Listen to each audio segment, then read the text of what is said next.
Okay, we're going to have our 7-2 notes over quotient properties. We're going to continue our law of exponents, and this time we're going to be dividing the powers. That's what quotient means. And whenever we're dividing the powers, we are actually going to subtract the exponents. So we're going to be subtracting the exponents when we divide. So x to the 10th over x to the 2nd, I'm going to subtract the exponents, and I'm going to get x to the 8th. X to the 9th divided by x to the 5th, I'm going to subtract the exponents, so I'm going to get x to the 4th. Y to the 2nd, and I'm going to subtract y to the 1st power, so I get y to the 1st power left, and I can leave that as a plain y as well.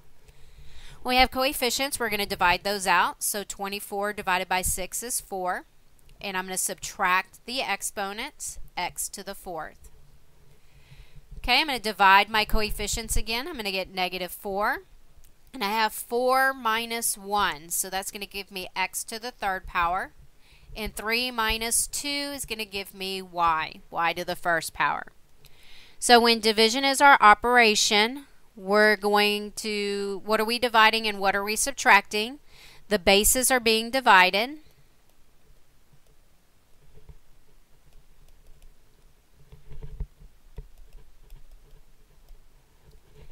And by subtracting the exponents.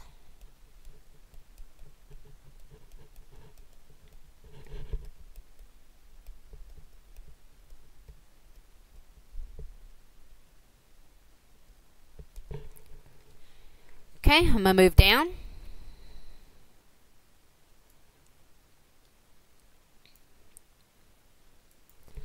Okay, the area of a rectangle is 48, x to the 7th, y to the 5th. If the length is 8x squared, y to the 3rd, what is the width? So the area of a rectangle is going to be length times width. And we're given the area, we're given the length, and we need to find the width. So I need to find the width. That means I need to divide by the length. So I'm going to take the area of the rectangle and divide it by the length to get the width. And I have those pieces. My area is equal to 48, x to the 7th, y to the 5th, and I'm going to divide by 8x squared, y to the 3rd, and I'm going to divide out my coefficients, so 48 divided by 8 is 6, and now I'm going to subtract my exponents. So I'm going to have x to the 5th, and 5 minus 3 is going to give me y squared. So this is my width. Power of a quotient. So when we have a fraction and we're raising it to a power, we're going to take each of them separately. So we're going to have the numerator raised to the mth power, and we're going to have the denominator raised to the mth power. So this first example, we're going to go ahead and just subtract our exponents like normal. So I'm going to have a, and 4 minus 1 is going to give me 3. And b, 7th to the minus the 2nd power is going to be b to the 5th. So I get a to the 3rd, b to the 5th. Example 7, I'm going to have 3 to the 4th, so I'm going to be applying the power to the 3, and that's going to equal 81. And w squared to the 4th power, I am going to have to multiply my exponents, and that's going to give me w to the 8th. So that's going to be w squared raised to the 4th power, and we multiply our powers together. So that's going to give me 81 w to the 8th. Number 8, I'm going to have 2x to the 3rd power squared over 5y squared to the 2nd power. So I'm going to apply that, and I'm going to get 4, and we multiply our powers, x to the 6th over, and I'm going to square my 5, and I'm going to get 25. Multiply your powers, y to the 4th. Okay, those don't simplify any further. Moving to the next problem.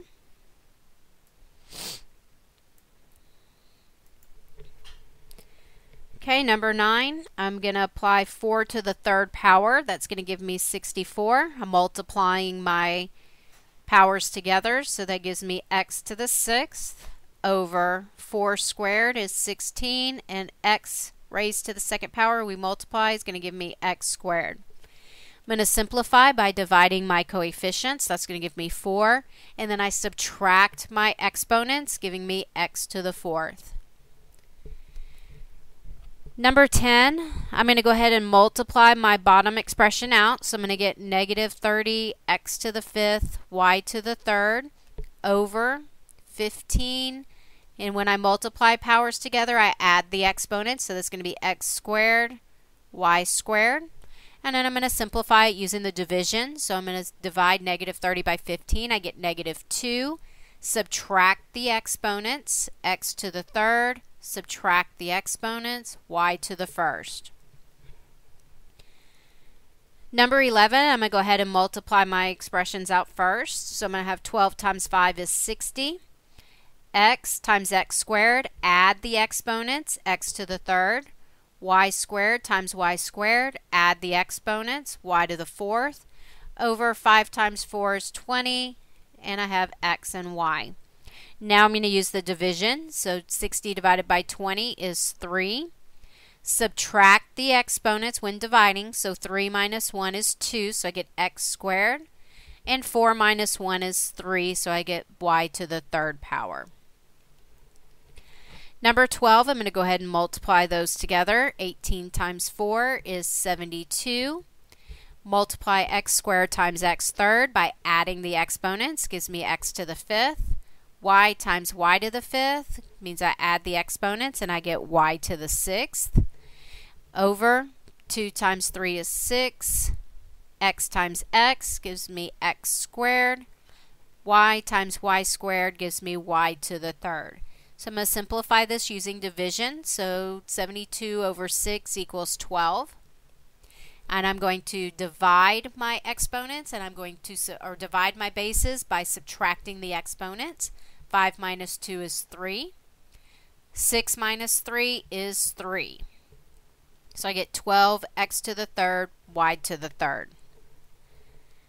0 as an exponent is next.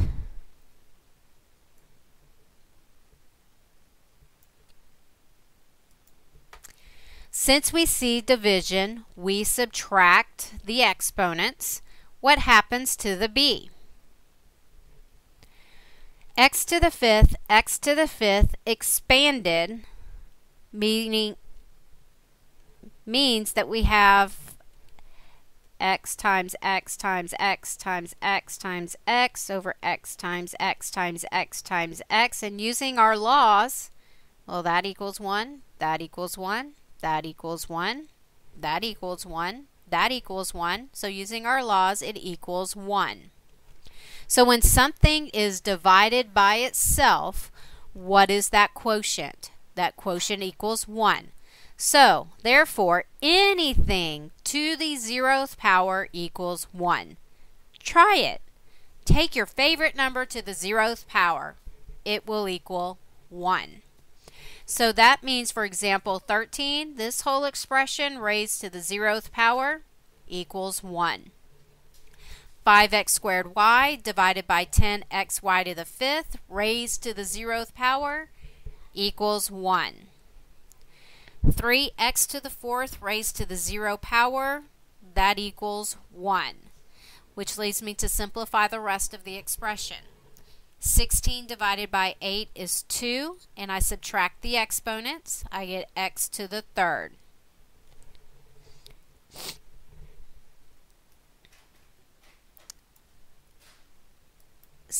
and 17, I'm going to go ahead and apply my powers. Negative 2x to the 3rd is being squared. So negative 2 squared is 4. X to the 3rd squared, we multiply the exponent, so that'll be x to the 6th times 10x to the 5th. And then I'm raising my 3x to the 3rd to the 0th power, which equals 1. So that leaves me to simplify the numerator, and I get 40x to the 11th. Okay, 6x to the 3rd, yz to the 0th. I'm going to apply the power of 2. I'm going to square everything, so I get 36. X to the 3rd times 2 is going to be x to the 6th power. We multiply the powers. Y to the 1st power times 2 is going to be 2. And 0 times 2 is going to be 0, which means z is going to equal 1, and 1 times 36 is 36. Negative exponents. Negatives as exponents are going to be flipped down into the denominator, and if you have one in the denominator, it's going to be flipped up to the numerator. So x to the negative fifth is going to be moved down into the denominator, so it's going to be 1 over x to the fifth power, and it'll become positive once we change that around. Example 18, x squared is going to be moved, or x to the negative 2 is going to be moved down into the denominator as a positive, so it'll be 4 over x to the second power. And when it's already in the denominator, it's going to move up to the numerator as a positive. So it's going to be 5x to the fourth power.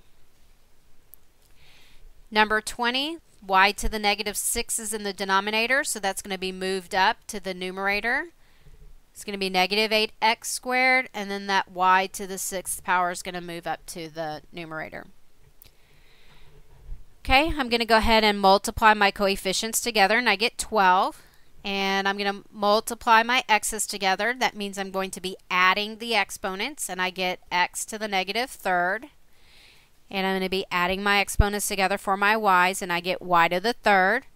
This x to the negative third needs to be moved to the denominator, so I'm going to have 12y cubed over x to the third power. Number 22.